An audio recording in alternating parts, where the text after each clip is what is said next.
12 তারিখ পর্যন্ত আপনারা আমাকে হেল্প করেন, 12 তারিখের পরবর্তী আগামী 5 বছর আমি আপনাদেরকে হেল্প করব। এখন বিষয়টা যদি এমন হয় যে 12 তারিখের আগেও আমাকে আপনারা হেল্প করতে হইতেছে, রাতের বেলা টোকা দিয়ে এসে টাকা দিয়ে যাইতে হইতেছে, ভোটের জন্য ওটু পাঠাইতে হইতেছে, সিনজি পাঠাইতে হইতেছে, 12 তারিখের আগেও যদি আমাকে হেল্প করতে হয়, 12 তারিখের পরে কি আমি আপনাকে হেল্প করব? করবো এটা? এটা কি কেন করব বলেন? কারণ আমি কি আপনার ভোটে নির্বাচিত হয়েছি নাকি আমি টাকা দিয়ে নির্বাচিত হয়েছি? টাকা দিয়ে। তো টাকা দেওয়া হইলে আগামী 5 বছর পরে আবার টাকা দেওয়া হবো, তাহলে আপনার কাছে কি আমি আর আসবো? সেজন্য আপনাদের কিছু করণীয় আছে। যদি এই ঘটনার আমরা পুনরাবৃত্তি করতে না চাই, আপনাদের করণীয়, আপনারা আমার বাড়ির খুব কাছের, আমার বাসার এখানে আমরা হাঁটতে আসতাম, এখানে আমরা প্রতিনিয়ত, এটা আমাদের একদম নিজের পাড়ার মতো প্রতিবেশী। যদি হিসাব করি যে 40 ঘর তো প্রতিবেশী, আপনাদের এখানে 40 ঘরও হবে না। আমার এখানে বন্ধু বান্ধব আছে অনেকেই। এরপরে হচ্ছে এই পুরা রাস্তায় আমরা হাঁটতে আসতাম।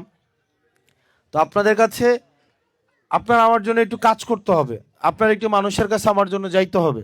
এখানে আপনারা যতজন মানুষ আছেন প্রত্যেকেই প্রত্যেক দিন অন্তত 10টা ভোট ম্যানেজ করতে হবে। কয়টা? 10টা। কয়টা?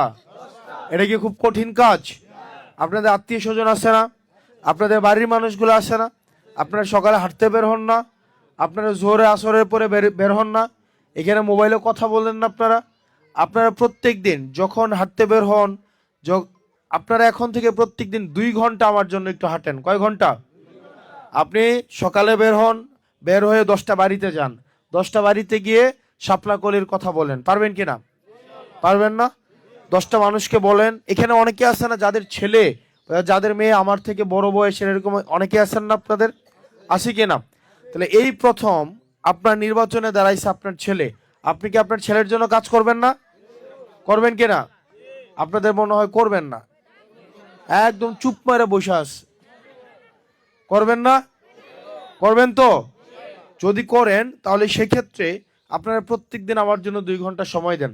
আপনারা প্রথমেই আপনার বাড়ি, আপনার পরিবার, আপনার আত্মীয় স্বজন, আপনার আশেপাশের যে মানুষগুলা, প্রত্যেক দিন অন্তত 10টা মানুষকে আপনারা ফোন দেন, মেসেজ দেন, তাদের বাড়িতে যান, তাদেরকে বুঝান। ইনশাল্লাহ আমি আপনাদের ভোটে সংসদে যদি যেতে পারি, ইনশাল্লাহ আমি আপনাদেরকে কথা দিচ্ছি, এই 12 দিন আপনারা আমার জন্য খাটেন। 12 দিন, আজকে তো হয়ে গেছে 31 তারিখ নাকি? নির্বাচনে আছে আর 11 দিন, আজকের দিন ছাড়া কয় দিন? এই 11 দিন আপনারা আমার জন্য খাটেন। আগামী 5 বছর আমি আপনার জন্য খাটবো ইনশাআল্লাহ। আপনারা ভালো থাকেন, সুস্থ থাকেন। আপনারা এখন থেকেই কাজ শুরু করতে হবে, এই মুহূর্ত থেকে।